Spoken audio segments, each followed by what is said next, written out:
Christians keep using the golden calf to attack Catholic statues, but if you actually read the Bible, that argument falls apart fast.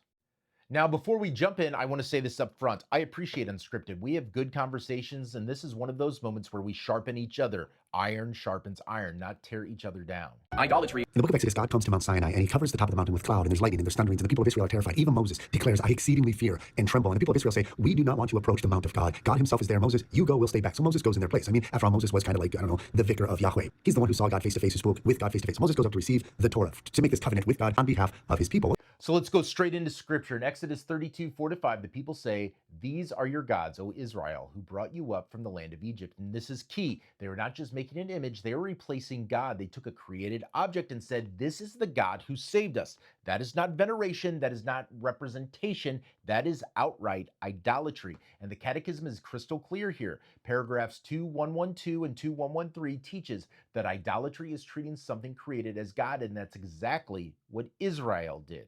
And Aaron does something curious. Rather than correct them and say, no, this actually isn't a God, what does he do? He venerates the calves. And he declares, we're going to have a festival tomorrow, a feast day, a holiday unto the Lord. So he declares a holiday to venerate the calves. Now, here's where the argument usually goes. Aaron made a feast day, so this proves religious objects plus celebration equals idolatry. But that's not what's happening here. Now, Aaron says in Exodus 32:5, tomorrow shall be a feast day to the Lord. He's trying to merge false worship with true worship, and that's the problem. Not the existence of something visible, but the corruption of worship.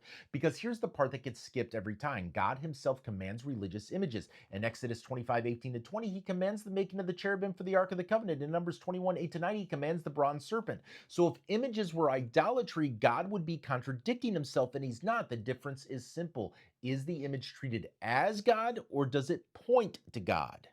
He's up there for 40 days, and because God is there, but they can't see him, and now Moses, who they saw, is no longer with them, they start to get a little worried. And they start to get a little antsy. So they tell Aaron, who is kind of their priest, their, like their bishop, their pope, whatever you want to call him. There's Aaron, he's the religious leader, and they say, hey, make us gods that can deliver us and that can lead us into the promised land. Because this Moses, we don't know what has become of him. We can't see him anymore. And we need something tangible, something we can touch, something we can see to affirm that we truly are being led by God. And so Aaron says, give me all your earrings. And he melts it down, and he forms a calf. And then the people cry out, hey, these are the gods which led you out of Egypt.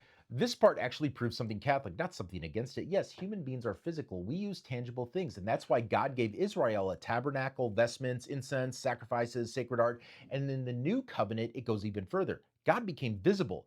In John 1:14, the word became flesh. So now matter is not the enemy, matter is the vehicle. And that's why Christians have always used physical signs. Early Christians painted images in the catacombs. The Second Council of Nicaea affirmed that sacred images are legitimate because honor given to the image passes to the prototype. And that's not idolatry, that is theology rooted in the incarnation.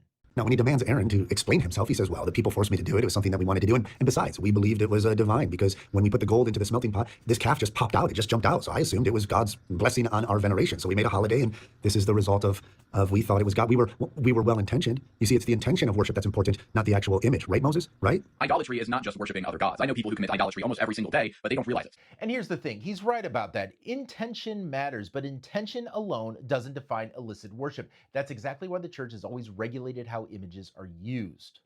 All right, so let me flip this gently. If the golden calf proves all religious images are wrong, then God contradicts himself in the very same books of the Bible. And we both know that that cannot be true. So the real issue is not images, it's false worship. And that is something that every Christian, Catholic or not, has to guard against. At the end of the day, this is not about statues. It's about who we worship. Jesus Christ is not a symbol. He's not a created thing. He is God in the flesh who died and rose again for salvation. And he didn't leave us guessing how to worship him. He gave us a church, he gave us sacraments, and he gave us a visible, tangible way to encounter his grace. So no, the golden calf is not a slam dunk against Catholicism. If anything, it's a warning, not against images, but against replacing God with something we made. And that's a warning we should all take very seriously, Catholic or Protestant. Thank you for watching, and God bless.